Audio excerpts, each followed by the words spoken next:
Welcome to this new video about Forza Horizon 6, where I'm showing you a bit of gameplay with the famous new Ford Thunderbird. So I say famous because this car is actually at the center of a controversy in Forza Horizon 6.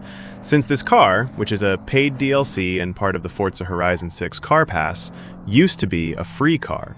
Quite clearly, if you go back to the old Forza games, especially Motorsport 4, this car was already one of the base cars in the game, but on top of that, this car was literally given to you, I think, when you reached level 2 or 3. So this car went from being completely free to completely paywalled, because if you don't buy the car pass in Forza Horizon 6, well, you won't get the car. It's as simple as that. And I have to admit, that's a bit of a pain, because it's already the second time this month in Season 4 of the game that we've had a car that used to be free become paid. And I have to admit, I'm tolerant. There are plenty of things I can accept in a game, but making me pay for content that I can get completely free just by launching another Forza, sorry, I have to admit, that really annoys me. So, well, let's try to put that aside to at least try to enjoy driving this car a little. Driving, which at first glance is going to be very sluggish. We're dealing with an old American car from the 50s here, a car that's 5 meters long and pretty heavy. Well, it weighs 1.6 tons, which isn't huge, but the feeling in the steering, at least here behind the wheel, is heavy. I feel like I'm driving a 6-ton train. I think it's because the car's suspension is very soft. Also, this car isn't actually a sports car. Despite the fact that in the 1950s it was a powerful car, since there were versions that had more than 280 horsepower, that was a lot for that time. It's a car that could reach 230 kilometers per hour and go from 0 to 100 in 7 seconds.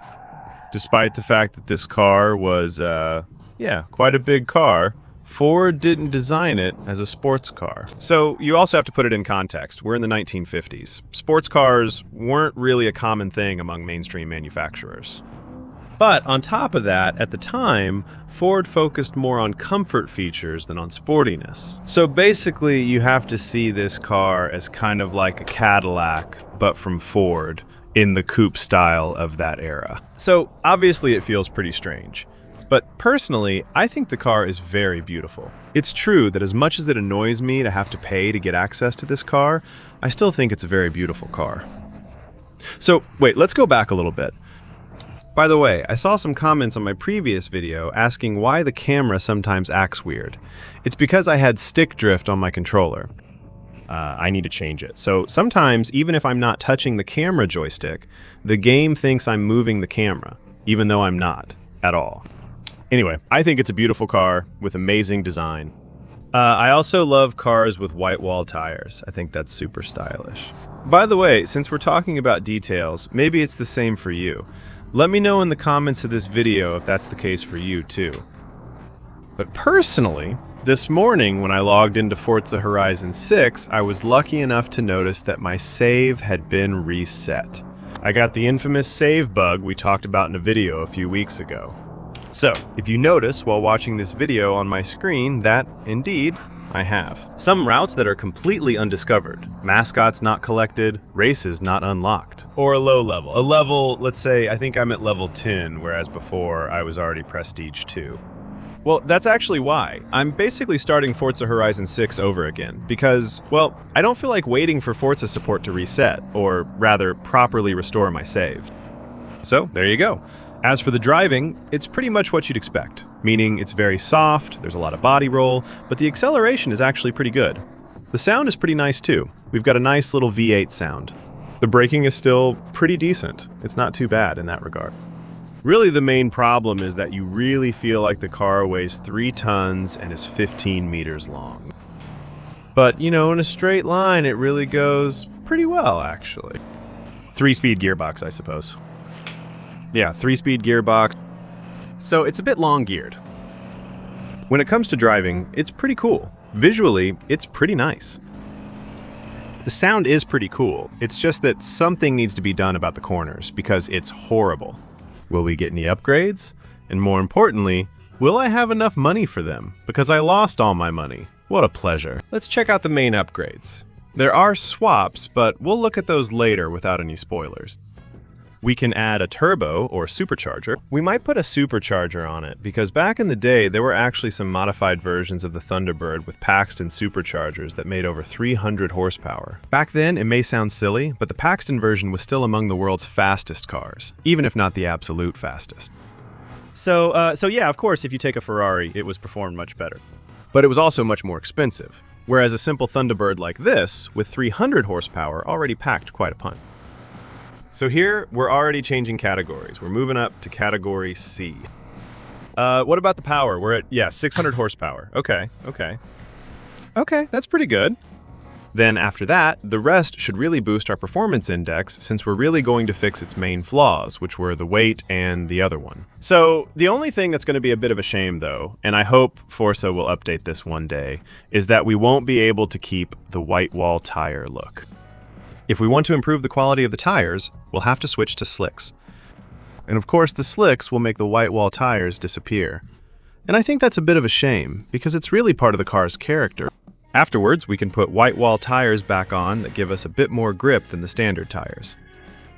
But since grip is really the car's problem, we're still going to try to put on big tires to handle a lot of power. The car's performance goes up quite a bit, actually, 750. Maybe it's a car that can go up to S2 with a few more upgrades. Well, the Forza kit is hideous.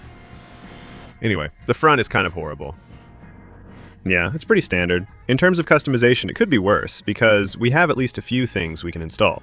But still, it's not exactly great either. It's just barely acceptable. Alright, let's see how it drives now that it's a bit better. I haven't tested it yet. This will be my chance. Well, a bit better. We'll see. But in any case, it's a bit boosted. Well, obviously, whoa there. The car's steering is very sensitive. So indeed, we went from a car that had old tires, old suspension, to something completely modern. Wow, that's weird. I feel like this car reacts instantly to even the slightest movement of the steering wheel. So, it's a bit weird. The car's not bad, but now it sounds like a V8 diesel. It's a bit disorienting. Ah! But it's okay. It goes pretty well. Not too bad, you know. It also drives pretty well. Let's say it's about average. For an A-class car, honestly, I think it's not bad at all, you know. It maintains grip pretty well. It's pretty well planted on the ground. It lacks extreme top speed and high-speed acceleration. But honestly, considering where we started from, I expected it to be worse. But wait, I just realized. Guys, what's going on here? Yeah, no, never mind. Forget what I said. Okay, the car has a little glitch when, well, it's a small glitch. I don't know. It's up to you to judge. But actually, the speedometer is in miles. So here, 140 miles, which we're about to reach, is about 220 kilometers per hour. And actually, once we reach 220, the speedometer needle automatically goes back to 0. It's like the speedometer instantly makes a full turn. We might see that soon. Damn, the straightaway's too short. But don't hesitate to rewind the video. It does that thing. I don't know if we had the same problem on Forza Motorsport 4. I hope so. I hope it's intentional on the devs' part and not a free car that turned into a paid car, where they added a bug as a bonus feature. Let's see about that now. There we go, 140. It happened to me before, but not now. See? The needle drops straight to 0. Maybe it's not a bug, maybe it's intentional. No idea. Well, anyway, it's okay, there you go. It handles well, but I don't think it's particularly overpowered. I think this car is one you drive for the pleasure of driving a Thunderbird. Now, let's review the major upgrades to see if we can make it something different. I haven't checked the body kits, but I doubt it. Otherwise, we'd have seen it. What do we have in terms of swaps? So in terms of swaps, there are a few options. Okay, we can install a turbo diesel V8, probably the F450 engine. V8, 5.2 liters, racing V8, V12, 7.7 liters V8, 8.9, and V10, 8.4. Well, clearly, as usual, if you want maximum performance, just go straight for the V8 we just put in, which has 1,500 horsepower. And give it all-wheel drive. Afterwards, yeah, the car will be close to top S2, but it won't actually be at the top of S2. Anyway, these are really just swaps to flex, honestly. These are swaps for trolling, for fun, or just to make a drag build. Don't think you'll really be able to do anything else with this car. Anyway, as it's presented in the game right now. But I want to say it's not a big deal. For me, when they add cars where the main pleasure is just cruising around, I'm totally fine with that. What I'm not really okay with is that they're introducing us to a car pass. And by the way, don't hesitate to check out the colors of this car. The manufacturer colors, there are quite a few options, and especially, it comes in white by default. Like in plain white. Whereas honestly, the color that's most well known, I think, for the Thunderbird is the one they want the most. It's that kind of pink, like that. Pink, like flamingo pink. Honestly, it's true that it's a really beautiful car. We forget how much a beautiful car in a game can really make you happy. Now, it's true that we've put the Forza kit on it, which isn't that great looking. But it's still a really beautiful car. Unfortunately, we can't look at the engine. Or really, I think, open the hood. Maybe we can. We can open the trunk, and there's a nice little detail. The small white wall tire in the trunk. The little old-fashioned carpet. That's nice, isn't it? It's a shame they stopped doing that on cars nowadays. Even a little detail like that. It's true that it's stylish, the porthole in the hardtop. That's still kind of cool. On the other hand, I don't think we'll be able to see the engine. Well, let's wish him good luck, because judging by the car's weird driving earlier, I don't think it's going to get any better. But on the other hand, the sound of the V8. The sound of the V8 really hits hard, though. This swap is actually pretty cool. I didn't realize we had turned off the ABS. The car must have great brakes. I only just realized it when I checked my dashboard while playing without ABS. Until now, it hasn't been a problem, though it usually becomes an issue quickly. Honestly, the car is surprisingly capable. Now, I'm about to get caught out by the ABS.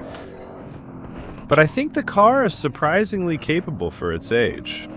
An old car tuned in Forza Horizon 6 doesn't always give great results. And here. Well, it's not bad, right? It's not overpowered, but clearly you won't be able to make it overpowered in the game. She lacks what she needs for that. But she's actually playable. It's just in stock form that it's hard to handle, but honestly, she's actually a pretty good addition. But you see what I mean. I think it should have been included in the free festival selection. They should have given us that at 20 festival selection points during the season. That way everyone would have been happy to have her. So yeah, it's nice, but, well, you have to pay for it. Let me know what you think in the comments. Anyway, we've done our little tour on Horizon 6 to test this week's Car Pass car. I hope you still enjoyed the video. I hope it allowed you to discover this model in a bit more detail. Feel free to leave a like and subscribe for the next videos. Come support me on Twitch for the next live streams, use Prime to support my channel, and I'll also put my streaming link under this video for those who want to buy their game cheaper while giving a little boost to my channel. We're still trying to finish this challenge. We'll see about what speed we can reach, even if we didn't necessarily take the best route for that. But the thing is, when you restart the game, you don't have all the tracks. It's not bad, but you can feel that the acceleration is a bit lacking too. I think it's a car that doesn't have such a monstrous top speed. So even though the V8 we have here is usually a good engine for hitting top speed, I think here it's 350 kilometers per hour at most, something like that. Sam, a quick question, maybe you can answer in the comments. I don't remember if this car was good or not in Motorsport 4 back in the day. I also don't remember if it had more customization, if you could upgrade it more. You could swap it back then. Forza Motorsport already had many swaps. But honestly, I wouldn't be surprised if it's better in Horizon 6 than it was in Motorsport back then. Honestly, for American cars in its category, it still performs well. So that's it. I'll stop here. See you very soon. Bye.